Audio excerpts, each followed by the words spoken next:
Hello tout le monde, on est parti pour la dernière ronde, la ronde 10 du tournoi de Formentera. Je joue dans les toutes premières tables et je joue contre ni plus ni moins que celui qu'on appelle communément Pepe Cuenca, qui est grand maître espagnol 2550 à peu près. Il est très connu, surtout en Espagne, c'est celui qui dirige Chess 24 espagnol. Et donc, voilà. Ici, l'enjeu est important. Dernière ronde, à la clé, peut-être des récompenses, des prix. Et l'enjeu, c'est de terminer quand même dans le top 10 du tournoi. Au minimum, ici, il faudrait assurer le match nul. La victoire, pourquoi pas. Mais en tout cas, ne pas perdre pour terminer dans les tout premiers du tournoi. Ici, Cuenca commence avec D4. Et du coup, je joue D5 pour prendre le centre aussi. Il fait C4, le gambit dame, et je choisis ici le gambit dame refusé avec E6. L'idée, c'est que s'il prend, je peux reprendre d'un pion et conserver un pion au centre. Il fait ici cahier F3, il développe ses pièces, moi aussi, et il fait cavalier C3. Et là, j'en profite pour tout de suite venir attaquer le centre avec C5. C'est la défense t'arrache. Ok, sur C5, ici, il fait le choix de C prend D5, un coup qui est souvent très thématique. L'idée, hein, c'est de me forcer ensuite à faire E prend D5, et après, il y a pas mal de lignes où il fera D prend C5, peut-être pas tout de suite, mais c'est l'idée. Et ensuite, comme ça, les noirs auront un pion isolé en D5, une faiblesse, deux pions, une mauvaise structure. Donc c'est l'idée principale, hein, avec les blancs derrière le coup C prend D5. Et c'est pour ça que j'ai pas fait E prend D5 tout de suite, mais j'ai fait le choix de C prend D4, coup intermédiaire. Il ne peut pas prendre le pion dans l'immédiat parce qu'il y a le cavalier en C3 qui est en l'air. Et donc ici, il récupère en D4 d'abord avec sa dame. Et c'est uniquement après ici que je fais E prend D5. Mon idée du coup, hein, c'était d'avoir attiré sa dame comme ça au centre. Comme ça après je pourrais gagner un temps de développement avec cavalier C6 et j'irai attaquer sa dame avec gain de temps.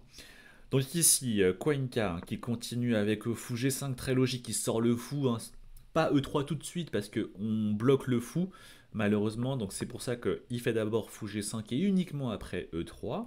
Je fais fou E7, je développe mes pièces. Bon, à noter hein, que le pion D5 n'est pas réellement en prise. Si vous faites fou prend F6, fou prend F6 et vous mangez en D5 pensant gagner un pion parce que le cavalier défend la dame, et bah c'est pas le cas parce que j'ai le coup intermédiaire fou prend C3 qui élimine le cavalier et après la dame D5 est sans défense et je la gagne. Donc c'est pour ça ici que Cuenca joue ici plutôt le coup E3. Je mets mon roi en sécurité avec petit roc. Et il enchaîne ici avec dame A4 en prévision hein, du coup cavalier C6 qui allait chasser sa dame de toute façon. Ce sur quoi je fais un petit coup de H6. Ok, souvent utile ce petit coup parce qu'on vient se créer la petite bouffée d'air frais pour le roi noir. Souvent utile, voilà, ça va éviter d'y mettre du couloir éventuellement plus tard. Et donc il fait fou H4 et j'enchaîne tout de suite avec dame B6. En fait, vu que son fou est parti relativement loin, j'en profite pour attaquer le pion B2 qui est relativement faible. Et du coup, pour le défendre, il fait ici dame B5. Il s'interpose, comme ça je peux pas manger en B2. Et du coup, je continue ici avec fou E6 pour développer mes pièces. Et Cuenca, qui joue ici fou E2, lui aussi développe ses pièces. Alors, dame prend B6 est une possibilité, c'est intéressant, ça aurait été tout à fait jouable. Il y a du pour et du contre dans ce coup, hein. L'idée c'est que le pour, bien sûr, pour les blancs, c'est que ça double mes pions, colonne B, qui sont du coup des pions un peu faibles, qui ont du mal à se défendre mutuellement. Mais l'inconvénient, c'est que quand même, j'ouvre la colonne A pour ma tour à 8, ce qui est quand même vraiment pas mal pour ma tour. Donc c'est pour ça que finalement, il l'a hésité, mais finalement il l'a pas fait, il a fait fou E2, et tranquillement, je termine mon développement avec cavalier C6.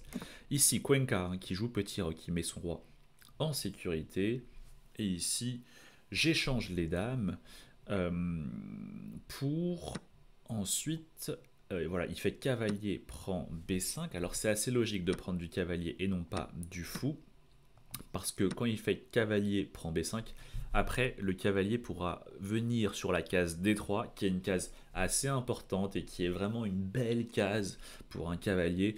Quand vous jouez contre un pion isolé, Toujours pareil, hein, quand l'adversaire a un pion isolé, ça veut dire qu'il n'a pas de pion sur les colonnes adjacentes. Et donc ça veut dire que la case qui est devant le pion isolé, ici la case des 4, est une case qui est toujours très intéressante pour un cavalier parce qu'il n'y aura aucun pion sur les côtés pour venir le challenger. Donc c'est pour cela que cavalier prend B5, très logique pour ensuite rapatrier en ici D4. Et ici, j'en profite tout de suite hein, pour saisir cette opportunité. C'est pour ça d'ailleurs que j'ai joué dame prend B5 parce que la suite est forcée. Je saisis l'opportunité de prendre la paire de fous avec G5. G5, j'attaque le fou H4, donc il doit revenir en G3 et j'enchaîne avec cavalier E4. Et désormais, je vais remporter ici la paire de fous. Je vais manger le fou G3 qui ne peut pas s'échapper. Il pourrait venir en C7. Mais le problème, hein, c'est que le fou en C7 est extrêmement instable. Je vais avoir du tour à C8, je menace déjà A6, le cavalier doit bouger et il perdrait le fou C7. Donc en fait ici, il doit malheureusement renoncer au fou G3 et donc c'est pour ça que je joue toute cette séquence pour prendre la paire de fous. Du coup, Cuenca qui enchaîne avec cavalier FD4, donc comme je vous l'ai dit, il vient prendre cette superbe case qui est juste devant le pion isolé et qui est toujours magnifique pour un cavalier. Et j'enchaîne ici avec cavalier prend D4, il fait cavalier prend D4. Et ensuite, donc je prends ce fameux fou en G3 avec cavalier prend G3. Ici, Cuenca qui fait H prend G3. Bon, c'est souvent la règle. Hein. Vous devez en général prendre de l'extérieur vers l'intérieur parce que ça ramène davantage vos pions vers le centre et ça vous permet de maintenir vos pions unis. Si ici on fait F prend G3, c'est une imprécision parce que du coup désormais les blancs ils ont 3 îlots de pions. Vous voyez, si on trace des flèches hein, sur les colonnes où il n'y a pas de pions, vous avez un îlot ici à gauche, un deuxième au milieu et un troisième à droite. Et donc, c'est pour ça que F prend G3, prendre de l'intérieur vers l'extérieur, c'est moins bien en général, parce que vous créez davantage d'îlots de pions, vos pions ont du mal à s'entraider mutuellement, alors que si on fait H prend G3 et que maintenant on trace les flèches sur les colonnes où il n'y a pas de pions, vous voyez bien que ici il n'y a que 2 îlots et non pas 3. Ok, donc c'est pour ça qu'il fait H prend G3 et j'enchaîne ici avec fou F6 hein, pour mettre mon fou sur la grande diagonale où il sera vraiment très actif. Il enchaîne ici avec tour FC1, il menace de rentrer en 7ème rangée, très important pour une tour, et du coup c'est pour ça que moi aussi je viens tout de suite challenger la colonne avec ici tour FC8. Il fait fou D3, logique, il améliore le fou, prépare peut-être des fous F5, libère aussi la case E2 hein, pour venir ensuite centraliser le roi, très important en finale. Et ici, je commence mon opération d'échange massif pour clarifier la position et me rapprocher d'un match nul. Je fais tour prend C1, tour prend C1 et tour C8. Je propose ici l'échange des tours. Ce sur quoi Cuenca, qui essaye de pousser un petit peu pour avoir un peu de jeu, essayer de gagner, il refuse hein, l'échange de tours en jouant tour D1. S'il avait joué tour prend, je fais fou prend. Et après, par exemple, roi F1 pour ramener son roi au centre. Ici, je peux juste ramener aussi mon roi et voilà, ici, ok, j'ai un pion isolé en D5, mais en même temps j'ai la paire de fous, une position qui est très équilibrée. Difficile ici d'imaginer comment les blancs peuvent créer du jeu. J'ai même la possibilité, je pense, de faire fou prend D4, qui est peut-être une légère imprécision, parce que finalement dans cette position, Cuenca a le bon fou et moi j'ai le mauvais fou, parce que le pion D4 est de case noire, et donc je ne pourrai jamais l'attaquer, tandis que le pion D5 est de case blanche, donc le fou blanc pourra facilement l'attaquer. Mais j'ai qu'une faiblesse, et je pense que ce n'est pas suffisant ici pour gagner, créer du jeu, et prétendre à l'avantage. Mais bon, du coup c'est pour ça hein, qu'il n'a pas fait le choix de tour prend C8, il veut garder des pièces pour essayer de garder du potentiel de jeu avec tour D1, et j'enchaîne ici avec roi G7 hein, pour venir centraliser mon roi. Il fait de même avec roi F1 pour centraliser son roi. Et ici, je vois une opération assez claire qui mène jusqu'au match nul. Donc je vais pour ça. Je fais fou prend D4. Ce qui peut surprendre, hein, parce que du coup, je donne ma paire de fous et je me retrouve avec une sorte de mauvais fou, parce qu'il est de la même couleur que ma chaîne de pions. Mais j'ai vu une séquence assez claire qui me permet après d'égaliser. En fait, ici, bon, comme c'est mon mauvais fou, bien sûr, j'aimerais l'échanger contre le bon fou des blancs. Et si j'arrive à enlever ce fou des 3, après je débloque la case C2 pour que ma tour puisse pénétrer en seconde rangée. Donc ici, la séquence que j'ai vue, elle va consister à échanger ce fou contre ce fou. Pour ce faire, le fou, il faudrait que je le mette en G6. Et donc c'est pour ça ici que je joue fou G4. J'attaque la tour, et du coup ici il joue F3, et je fais fou H5, prochain coup fou G6, et du coup je vais pouvoir échanger les fous, et on va arriver dans une finale de tour qui sera complètement égale. A noter ici hein, qu'il aurait pu jouer tour E1 pour prétendre à la colonne ouverte et peut-être rentrer en 5e ou 7e rangée. Mais sur ça, j'ai tout simplement la possibilité de faire roi F6 par exemple, voilà, pour juste empêcher tour E7. Et s'il essaye de venir attaquer mon pion via tour E5, le problème hein, c'est que du coup il laisse la première rangée très faible et je peux faire tour C1, échec. Il est obligé de faire tour E1 et ensuite je repars tranquillement. Donc en fait il n'a pas la possibilité d'activer sa tour parce que dès qu'il l'active, il perd le contrôle de la première rangée. Donc c'est pour ça que sur fou G4 ici il joue F3, je joue fou H5 et il centralise son roi avec roi E2 et du coup je fais fou G6, jackpot, j'arrive à échanger ce mauvais fou, enfin j'arrive à échanger mon bon fou contre, enfin mon mauvais fou contre son bon fou et on va arriver dans une finale de tour relativement égale. Il fait fou prend G6, roi prend G6, roi D3 et ici j'enchaîne avec F6. L'idée de F6, hein, c'est que la tour ici D1 va débarquer colonne E et ensuite menacer de rentrer en 7e rangée ou en 5e rangée. Et du coup, je joue F6 hein, pour contrôler la case E5. Donc il n'y aura plus jamais de tour E1, tour E5. Et quand il joue tour E1, ce qu'il a fait dans la partie, je suis juste à temps pour jouer roi F7 et finalement contrôler toutes les cases d'entrée de la tour, de telle sorte que sa tour ne puisse pas s'activer. Ici, Cuenca enchaîne avec G4. Ok, un coup normal juste pour fixer mes pions. Hein. Du coup, j'ai H6 et F6 qui sont fixés. H6 du coup peut être une faiblesse à terme avec des tours H1 pour attaquer H6. Et j'enchaîne avec tour C6. Donc moi aussi, je vais aller chercher du contre-jeu. Je vais essayer d'attaquer les pions blancs avec tour B6 et tour A6 et essayer de commencer à les harceler. Ce sur quoi Cuenca a joué ici tour E2. Tour E2, mais bon, l'inconvénient de ce coup, bien sûr, c'est que du coup, moi, je rentre en première rangée avec tour C1. Et tout d'un coup, je commence à menacer quand même d'avoir un peu de jeu, quoi. Je menace des tours D1, après j'ai D4 qui est dans le viseur, des tours G1 avec G2 qui commencent à être un petit peu fragiles. Et donc c'est pour cela que Cuenca hein, préfère voilà, tout de suite m'enlever cette tour avec tour C2. Là, malheureusement, je ne peux plus conserver ma tour, hein, parce que si j'essaie de la conserver, après, il y a quand même le risque que la tour rentre en 7e rangée, avec pas mal de jeux. Et puis, de toute façon, ici, la finale de pion est nulle. Même si vous allez voir qu'il reste un petit piège que Cuenca a essayé de me tendre. Regardons tout de suite. Tour prend C2, roi prend C2. Je joue roi E6 hein, pour centraliser mon roi. Et ici, Cuenca qui fait roi B3. Et ici, finalement, trait au blanc, trait au noir, il n'y a qu'un seul plan pour faire match nul avec les noirs. À votre avis, c'est lequel? Alors, pour vous aider, peut-être essayez d'identifier d'abord quelle est la menace des blancs. Quand vous aurez identifié la menace des blancs, ensuite il faut en déduire le seul plan qui permet ici de faire match nul. Donc voilà, peut-être mettez sur pause si vous voulez réfléchir à ça et je vous donne tout de suite la solution. Alors, ici par exemple, il y a un truc qui est très naturel, qu'on aurait envie de jouer sans trop réfléchir, mais qui en fait perd la partie. On pourrait se dire, bon, vu qu'apparemment le roi veut essayer de monter là, on va aussi ramener d'autres rois. Sauf que ça perd en ligne. Si on joue roi D6, le problème, c'est roi B4. Et quand on joue roi C6, en fait, le roi arrive en A5 et la position est perdue. C'est évalué à plus 3, plus 4 selon l'ordinateur.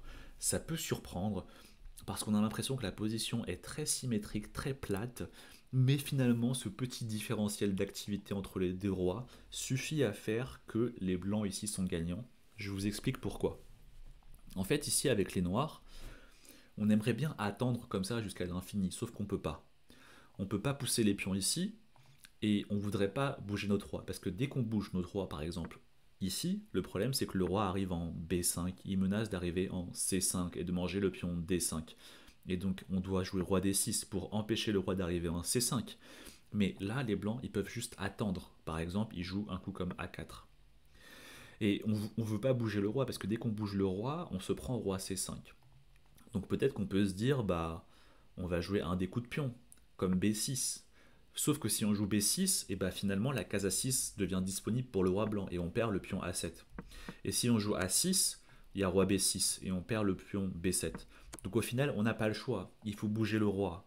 Donc on le bouge en e6. Mais quand on le bouge en e6, il y a roi c5. Et là, c'est le même problème. On ne peut pas bouger les pions parce que dès qu'on bouge un des pions, finalement, il n'y aura plus la petite muraille qui empêche le roi blanc de passer. Et donc, dès qu'on bouge un des pions, le roi va pénétrer et commencer à manger nos petits pions.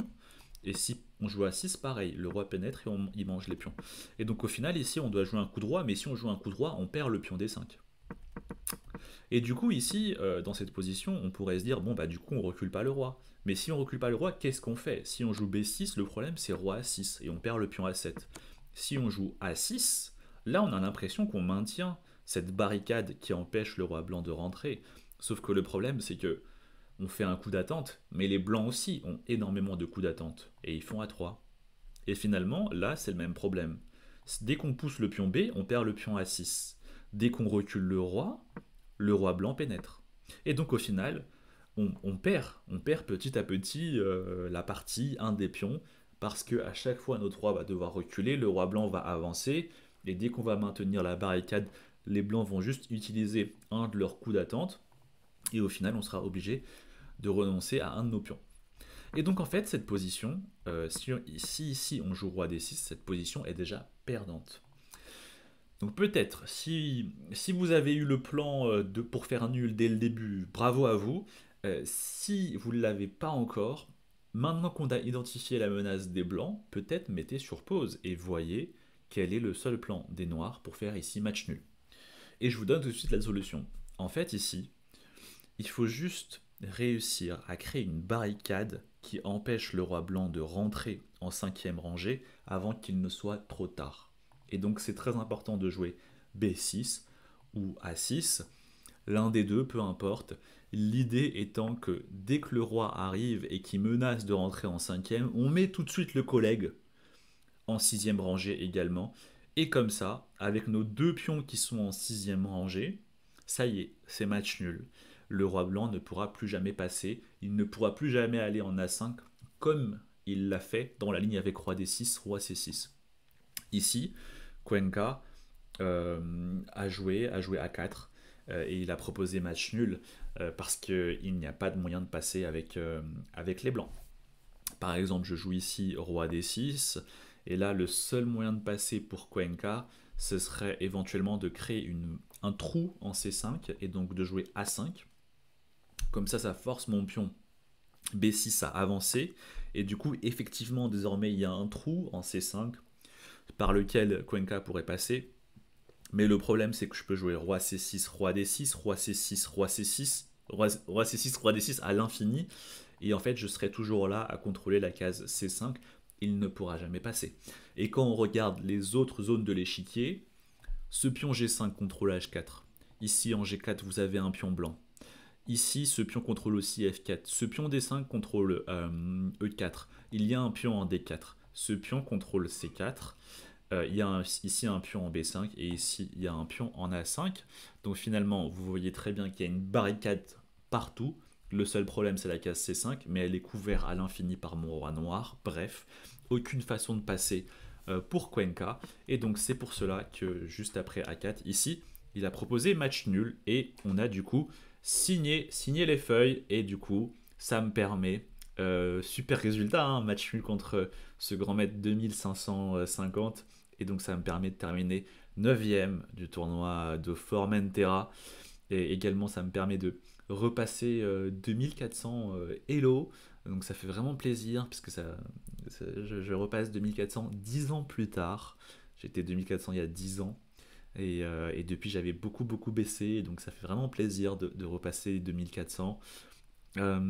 Super tournoi, c'était très sympa. Et du coup, bah, retour à la monotonie de l'entraînement. Et on se retrouve bientôt, du coup, pour un prochain tournoi. Ciao, ciao!